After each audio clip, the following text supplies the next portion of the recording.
नमस्कार दोस्तों, आप सभी का स्वागत है आपके अपने YouTube चैनल ज्ञान स्टडी LMP पर।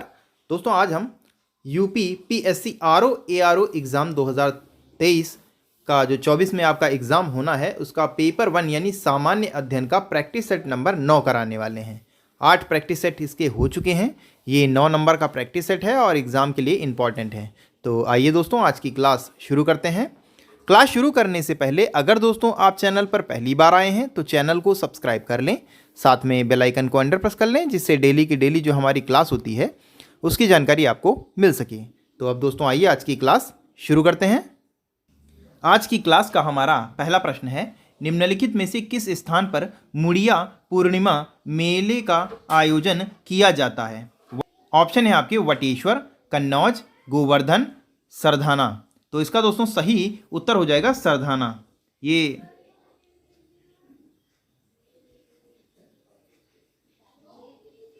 इसका दोस्तों सही उत्तर हो जाएगा सरधाना, यानी यहाँ पर हमारा डी ऑप्शन दोस्तों सही उत्तर हो जाएगा सरधाना। ये आपका मथुरा में पड़ता है और मुड़िया पूर्णिमा का मेला गोवर्धन मथुरा में लगाया जाता है, यानी सरधाना में लगाया जाता है। मेले के दौरान श्रद्धालु गिरिराज पर्वत की परिक्रमा करते हैं। यह मेला 5 दिन तक लगातार चलता रहता है।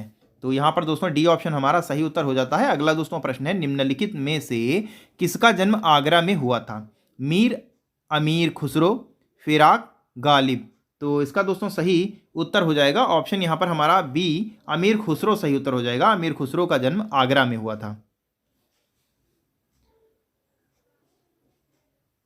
मध्य एशिया की लाचन जाति के तुर्क सैफुद्दीन के पुत्र अमीर खुसरो का जन्म 652 हिजरी में एटा उत्तर प्रदेश जो आगरा के निकट स्थित है में हुआ था। तो यहाँ पर दोस्तों बी ऑप्शन हमारा सही उत्तर हो जाता है। आइए दोस्तों अगले प्रश्न पर चलते हैं। अगला दोस्तों प्रश्न है, निम्नलिखित में से किस नगर में राजकीय ललित कला अकादमी उत्तर प्रदेश में अवस्थित है। लखनऊ, वाराणसी, मथुरा, इलाहाबाद। तो इसका दोस्तों सही उत्तर हो जाएगा यहाँ पर दोस्तों लखनऊ हमारा सही उत्तर हो जाएगा। लखनऊ में राजकीय ललित कला एकेडमी स्थित है। उत्तर प्रदेश राज्य ललित कला अकादमी की स्थापना 8 फरवरी 1962 को उत्तर प्रदेश सरकार के संस्कृति विभाग की पूर्णतः वित्त पोषित स्वशासित इकाई के रूप में हुई थी और यह एकेडमी लखनऊ में स्थित है। तो यहाँ पर दोस्तों ए ऑप्शन हमारा सही उत्तर हो जाता है। अगला दोस्तों प्रश्न है, निम्नलिखित में से किसने शंभू महाराज को हिंदुस्तानी शास्त्रीय संगीत की शिक्षा दी। नाथू खान, रहीमुद्दीन खान, सुजन खान और डी ऑप्शन में है अब्दुल करीम खान। तो इसका दोस्तों सही उत्तर है रहीमुद्दीन खान, यानी यहाँ पर हमारा दोस्तों बी ऑप्शन सही उत्तर हो जाता है। पंडित शंभू महाराज भारतीय शास्त्रीय नृत्य रूप कथक के लखनऊ घराने के गुरु थे और इनका जन्म लखनऊ में हुआ था। इनका वास्तविक नाम शंभूनाथ मिश्र था। हिंदुस्तानी संगीत शास्त्रीय शिक्षा उस्ताद रहीमुद्दीन खान से इन्होंने सीखी थी। तो यहाँ पर दोस्तों हमारा ए ऑप्शन, यहाँ पर दोस्तों बी ऑप्शन हमारा सही उत्तर हो जाता है। आइए दोस्तों अगले प्रश्न पर चलते हैं। अगला दोस्तों हमारा प्रश्न है, निम्नलिखित में से कौन परमवीर चक्र विजेता नहीं है। 4 नाम यहाँ पर से दिए हुए हैं जिनमें से 3 ऐसे नाम हैं जिन्होंने परमवीर चक्र जीता हुआ है। एक ऐसा है जिसने परमवीर चक्र नहीं जीता है, वही आपको यहाँ पर बताना है। तो इसका दोस्तों सही उत्तर हो जाएगा श्री संजय कुमार, यहाँ पर सही उत्तर हो जाएगा। ए ऑप्शन दोस्तों यहाँ पर हमारा सही उत्तर हो जाता है। इस पुरस्कार की स्थापना 26 जनवरी 1950 को की गई थी और इसमें संजय कुमार को परमवीर चक्र प्राप्त नहीं मिला था, इन्हें वीरता चक्र दिया गया था। तो यहाँ पर दोस्तों बाकी जितने भी हैं सभी ने परमवीर चक्र प्राप्त किया हुआ है। ए ऑप्शन सही उत्तर हो जाता है। अगला दोस्तों प्रश्न है, निम्नलिखित में से कौन उत्तर प्रदेश की प्रथम महिला मुख्यमंत्री थी।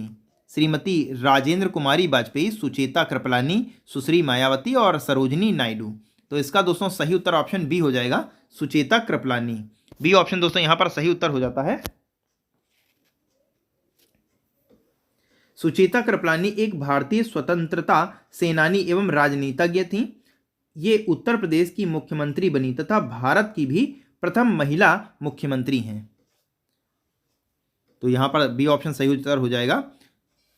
राज्यपाल की महिला राज्यपाल की अगर बात कर लें तो सरोजिनी नायडू हो जाएगा और श्रीमती सुश्री मायावती उत्तर प्रदेश की 3 बार मुख्यमंत्री रही हैं, 3 से 4 बार मुख्यमंत्री रही हैं। तो यहाँ पर बी ऑप्शन दोस्तों सही उत्तर हो जाएगा। ये अगले प्रश्न पर चलते हैं। अगला दोस्तों प्रश्न है, निम्नलिखित कथन पर विचार कीजिए। कथन ए में दिया हुआ है, हल्के रंगीन कपड़ों को गर्मी में वार्ता दी जाती है। वरीयता यहाँ पर दोस्तों होगा, ये गलत टाइप हो गया है। और डी और कथन आर हमारा दिया हुआ है, हल्के रंग ऊष्मा को कम अवशोषित करते हैं। अब दोस्तों कूट कुछ दिए हुए हैं और आपको बताना है इनमें से कौन सही उत्तर हो जाएगा। चारों कूटों को आप अच्छे से पढ़िए और उसके बाद आपको बताना है इनमें से कौन सा सही उत्तर है। इसमें दोस्तों ए तो सही है हमारा और आर गलत है, तो यहाँ पर हमारा सी ऑप्शन दोस्तों सही उत्तर हो जाएगा। हल्के रंगीन कपड़ों को गर्मी में वरीयता दी जाती है क्योंकि ये सूर्य के प्रकाश को आने वाली ऊष्मा को परिवर्तित करते हैं, जिससे हमें आराम महसूस होती है। तो यहाँ पर दोस्तों हमारा सी ऑप्शन सही उत्तर हो जाएगा। आइए दोस्तों अगले प्रश्न पर चलते हैं। अगला दोस्तों हमारा प्रश्न है, निम्नलिखित में से कौन ट्रांजिस्टर का एक महत्वपूर्ण भाग है? आर्सेनिक, जर्मेनियम, ओस्मियम और डी ऑप्शन में है रेडियम। तो इसका दोस्तों सही उत्तर हो जाएगा, यहाँ पर बी ऑप्शन हमारा सही उत्तर हो जाएगा, जर्मेनियम। बी ऑप्शन यहाँ पर हमारा सही उत्तर हो जाता है। अगला दोस्तों प्रश्न है, निम्नलिखित में से किसका उपयोग विस्फोटक के रूप में विस्फोटक के उत्पादन में किया जाता है? Glycerol, methanol, urea, oxalic acid. तो इसका दोस्तों सही उत्तर हो जाएगा ऑप्शन ए, यहां पर सही उत्तर हो जाएगा ग्लिसरॉल। ग्लिसरॉल एक ट्राइहाइड्रिक एल्कोहल होता है और इसका उपयोग विस्फोटक के उत्पादन में किया जाता है। यहाँ पर यह ऑप्शन हमारा सही उत्तर हो जाता है। आइए दोस्तों अगले प्रश्न पर चलते हैं। अगला दोस्तों प्रश्न है, निम्नलिखित शासकों में से किसके लिए एका ब्राह्मण प्रयुक्त हुआ है? अगला दोस्तों प्रश्न है, निम्नलिखित शासकों में से किसके लिए एका ब्राह्मण प्रयुक्त हुआ है? पुष्यमित्र संगु, खारवेल, गौतमी पुत्र सतकर्णी और डी ऑप्शन में है सुरशर्मन। तो इसका दोस्तों सही उत्तर हो जाएगा, यहां पर हमारा सी ऑप्शन गौतमी पुत्र सतकर्णी सही उत्तर हो जाएगा। गौतमी पुत्र श्री सातकर्णी सातवाहन वंश का सबसे महान शासक था, जिसने लगभग 25 वर्षों तक शासन करते हुए न केवल अपने साम्राज्य की खोज प्रतिष्ठा को पुनर्स्थापित किया, वह एका ब्राह्मण को गौतमी पुत्र सतकर्णी ने प्रयुक्त किया था। तो यहाँ पर सी ऑप्शन हमारा सही उत्तर हो जाता है। अगला दोस्तों प्रश्न है, निम्नलिखित में से किसका शिखर द्रविड़ शैली में बना हुआ है?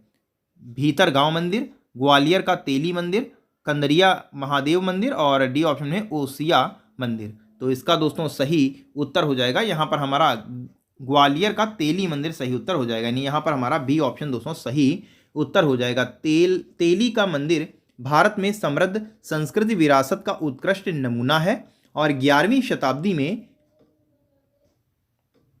यह बना था और ग्वालियर किले का सबसे पुराना मंदिर है।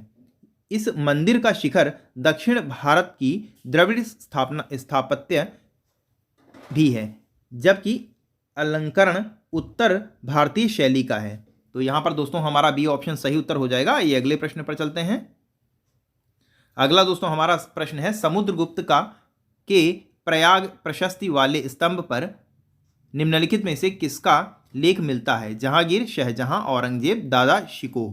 तो इसका दोस्तों सही उत्तर है ऑप्शन ए, यहां पर हमारा सही उत्तर हो जाएगा जहांगीर। प्रयाग प्रशस्ति वाले स्तंभ प्रयाग में मौर्य शासक अशोक के 6 स्तंभ लेखों में से एक है और इस स्तंभ पर मुगल सम्राट जहांगीर के राज तिलक का उल्लेख भी इस पर खुदवाया गया है। तो यहां पर दोस्तों हमारा ए ऑप्शन सही उत्तर हो जाएगा। अगला दोस्तों प्रश्न है, निम्नलिखित में से किस परिवार ने सर्वप्रथम अकबर के साथ वैवाहिक संबंध स्थापित किया था? राठौर, सिसोदिया, कच्छवाह और चौहान। तो इसका दोस्तों सही उत्तर है ऑप्शन यहां पर हमारा सी ऑप्शन सही उत्तर हो जाएगा, कच्छवाह। मुगल सम्राट सर्वप्रथम वैवाहिक संबंध आमेर के कच्छवाह राजपूत राजा भारमल ने अकबर के दरबार में अपने राज्य संभालने के लिए कुछ समय बाद ही प्रवेश पाया था। तो यहाँ पर दोस्तों सी ऑप्शन हमारा सही उत्तर हो जाएगा। आइए दोस्तों अगले प्रश्न पर चलते हैं। अगला दोस्तों प्रश्न है, निम्नलिखित में से कौन सी इल्तुतमिश के राज्यपाल में सल्तनत की राजधानी थी? आगरा, लाहौर, बदायूं, दिल्ली। तो इसका दोस्तों सही उत्तर है ऑप्शन डी, दिल्ली।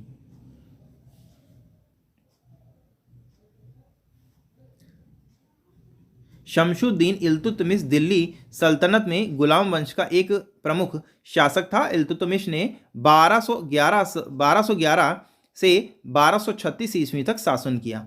इल्तुतमिश ने लाहौर से स्थानांतरित कर अपनी राजधानी दिल्ली में बनवाई। तो यहाँ पर हमारा डी ऑप्शन सही उत्तर है। अगला दोस्तों प्रश्न है, निम्नलिखित में से कौन सा राजा मोहम्मद गौरी द्वारा चंदावर के युद्ध में पराजित किया गया था? पृथ्वीराज चौहान, जयचंद, कुमारपाल, भीमा द्वितीय। तो इसका दोस्तों सही उत्तर है ऑप्शन बी, यहां पर सही उत्तर हो जाएगा जयचंद। जयचंद यहां पर हमारा सही उत्तर हो जाता है। मोहम्मद गौरी ने पृथ्वीराज चौहान को हराने के पश्चात 1194 ईस्वी में भारत पर पुनः आक्रमण किया। बाद के आक्रमण में गौरी ने पृथ्वीराज के प्रबल प्रतिद्वंदी जयचंद राठौर को चंदावर में पराजित किया। तो यहां पर दोस्तों बी ऑप्शन हमारा सही उत्तर हो जाता है। आइए अगले प्रश्न पर चलते हैं। अगला दोस्तों प्रश्न है, 1857 के विद्रोह के दौरान बहादुर शाह ने किसे साहब आलम बहादुर का खिताब दिया था? मुजीबुल्ला, बिरजिस कद्र, बख्त खां, हसन खां। तो इसका दोस्तों सही उत्तर है ऑप्शन यहां पर हमारा सी सही उत्तर हो जाएगा, बख्त खां। बख्त खां का जन्म 1797 ईस्वी में हुआ था। इन्होंने अंग्रेजों के विरुद्ध 1857 ईस्वी की विद्रोह क्रांति में बढ़ चढ़कर हिस्सा लिया था। अपनी सेना टुकड़ी का नेतृत्व किया था। बख्त खां विद्रोह द्वारा घोषित भारतीय सरकार में प्रधान नेता बनकर उभरे थे और मुगल बादशाह बहादुर शाह जफर ने इनको साहिब आलम बहादुर की उपाधि दी थी। तो यहाँ पर हमारा सी ऑप्शन दोस्तों सही उत्तर हो जाता है। अगला दोस्तों प्रश्न है, निम्नलिखित में से किसने महाभारत का फारसी में अनुवाद किया था? अब्दुल कादरी बादायूनी, अबुल फजल, निज़ामुद्दीन अहमद, शेख मुबारक। तो इसका दोस्तों सही उत्तर है ऑप्शन बी, अब्दुल फजल। तो बी ऑप्शन दोस्तों सही उत्तर हो जाता है। आइए दोस्तों अगले प्रश्न पर चलते हैं। अगला दोस्तों प्रश्न है, प्रायद्वीपीय भारत में उच्चतम पर्वत चोटी है, कौन सी है? अन्नामुडी, डोडा बेटा, महेंद्रगिरी, नीलगिरी। तो इसका दोस्तों सही उत्तर है ऑप्शन ए, यहां पर हमारा सही उत्तर हो जाएगा अन्नामुडी। ए ऑप्शन यहां पर हमारा सही उत्तर हो जाएगा। अन्नामुडी केरल की एक चोटी है और इसकी लंबाई की अगर हम बात कर लें तो 2695 मीटर की इसकी लंबाई है, ऊंचाई है। तो यहां पर दोस्तों ए ऑप्शन हमारा सही उत्तर हो जाएगा। अगला दोस्तों प्रश्न है, किस पर्वतीय स्थल को सतपुड़ा की रानी कहते हैं? महेंद्रगिरी, नीलगिरी, पंचमढ़ी, कार्डामम। तो इसका दोस्तों सही उत्तर है पंचमढ़ी। सी ऑप्शन दोस्तों यहां पर हमारा सही उत्तर हो जाएगा। पंचमढ़ी भारत के मध्य प्रदेश राज्य के एकमात्र पर्वतीय स्थल होशंगाबाद जिले में स्थित पंचमढ़ी को सतपुड़ा की रानी कहते हैं, जो अपने घने जंगल के कारण इसे जाना जाता है। जलप्रपात व तालाब के लिए यह प्रसिद्ध है। तो यहाँ पर दोस्तों सी ऑप्शन हमारा सही उत्तर हो जाता है। आइए दोस्तों अगले प्रश्न पर चलते हैं। अगला दोस्तों हमारा प्रश्न है, कर्क रेखा निम्नलिखित में से कौन से भारतीय राज्यों से होकर गुजरती है? चार ऑप्शन यहाँ पर आपके सामने दिए हुए हैं, आप यहाँ से देख सकते हैं। यहाँ पर आप दोस्तों देख सकते हैं, कर्क रेखा एक अक्षांश है जो 23.5 डिग्री एन पर स्थित है। यह भारत के 8 राज्य राजस्थान, गुजरात, मध्य प्रदेश, छत्तीसगढ़, झारखंड, पश्चिम बंगाल, त्रिपुरा और मिजोरम से होकर गुजरती है। कर्क रेखा 3 महाद्वीपों से गुजरती है, एशिया, अफ्रीका और उत्तरी अमेरिका से होकर गुजरती है। कर्क रेखा 16 देशों और 6 जल निकायों से होकर गुजरती है। तो यहां से आप देख सकते हैं, इस प्रकार दोस्तों डी ऑप्शन हमारा यहां पर सही उत्तर हो जाता है। आइए दोस्तों अगले प्रश्न पर चलते हैं। अगला दोस्तों हमारा प्रश्न है, गोवा में आयोजित 54वें IFFI में 2023 सत्यजीत रे लाइफ टाइम अचीवमेंट अवार्ड के लिए किसे चुना गया? एंटोनियो गुएडेस, कार्लोस सौरा, मारिया कैम्पस, माइकल डगलस। तो ये अवार्ड दोस्तों जीता है माइकल डगलस ने। तो यहाँ पर दोस्तों हमारा डी ऑप्शन सही उत्तर हो जाता है। अगला दोस्तों प्रश्न है, नवंबर 2023 में कौन सी काउंटी क्रिकेट टीम पुरुष T20 विश्व कप 2024 के लिए क्वालिफाई करेगी? नामीबिया, सऊदी अरब, भूटान, बहरीन। तो ये दोस्तों की करेगी नामीबिया। नामीबिया 2024 में जो T20 विश्व कप होता है उसके लिए क्वालिफाई कर चुकी है। तो यहाँ पर दोस्तों हमारा ए ऑप्शन सही उत्तर हो जाता है। आइए दोस्तों अगले प्रश्न पर चलते हैं। अगला दोस्तों प्रश्न है, निम्नलिखित में से किसने राष्ट्रीय खेल 2023 में तीरंदाजी में स्वर्ण पदक जीता? अंकिता भक्त, दीपिका कुमारी, सिमरनजीत कौर, भजन कौर। तो इसका दोस्तों सही उत्तर है ऑप्शन बी, यहाँ पर हमारा सही उत्तर हो जाएगा दीपिका कुमारी। दीपिका कुमारी ने राष्ट्रीय खेल में स्वर्ण पदक जीता है तीरंदाजी में। तो यहाँ पर बी ऑप्शन सही उत्तर हो जाता है। अगला दोस्तों प्रश्न है, किस राज्य सरकार ने 400 करोड़ रुपए की लागत से फुटवियर विनिर्माण पार्क स्थापित करने की योजना बनाई है? तमिलनाडु, पंजाब, बिहार, उत्तर प्रदेश। तो ये योजना बनाई है बिहार राज्य ने। तो यहाँ पर हमारा सी ऑप्शन दोस्तों सही उत्तर हो जाता है। आइए दोस्तों अगले प्रश्न पर चलते हैं। अगला दोस्तों प्रश्न है, अंतर्राष्ट्रीय पर्वतीय दिवस 2023 का विषय क्या है? ऑप्शन है आपके, ए ऑप्शन में पर्वतीय पारिस्थितिकी तंत्र को बहाल करना, पहाड़ मायने रखते हैं। सी ऑप्शन में है पर्वतीय अल्पसंख्यक और स्वदेशी लोग, और डी ऑप्शन में बेहतर जीवन के लिए पर्वतीय जैव विविधता का प्रबंध करना। तो इस प्रश्न का दोस्तों सही उत्तर हो जाएगा ऑप्शन ए दोस्तों सही उत्तर हो जाएगा पर्वतीय पारिस्थितिकी तंत्र को बहाल करना। तो यहाँ पर दोस्तों ए ऑप्शन हमारा सही उत्तर हो जाता है। तो कैसी लगी दोस्तों आज की क्लास, आपको कमेंट करके बताना है। और अगर दोस्तों आज की क्लास आपको अच्छी लगी हो तो वीडियो को लाइक करें और ज़्यादा से ज़्यादा शेयर करें।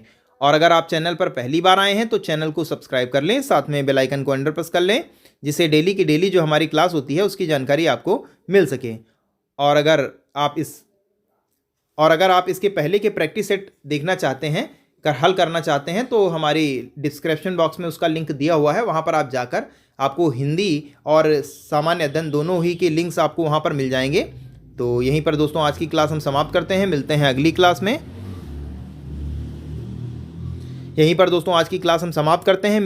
क्लास में। तब तक के लिए नमस्कार, जय हिंद, जय भारत।